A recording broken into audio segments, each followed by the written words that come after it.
दुरूद पाक एक दफा पढ़ो। सल्लल्लाहु अलैहि या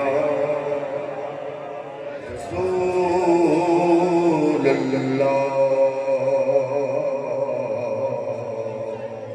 वसल्लम अलैका या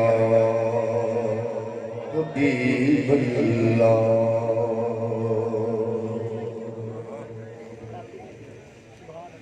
या रसूल अल्लाह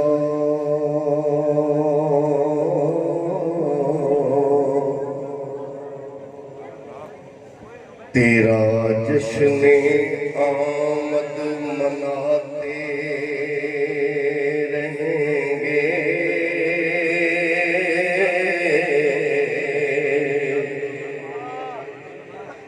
अंधेरों में शम्मा जलाते रहेंगे। तेरा जश्न आमद मनाते रहेंगे,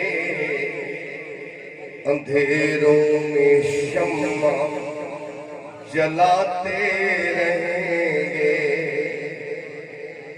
फरीदी के दम में है दम जब तलक भी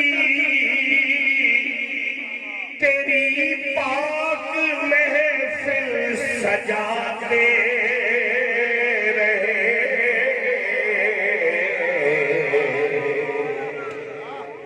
तेरी पाक महफिल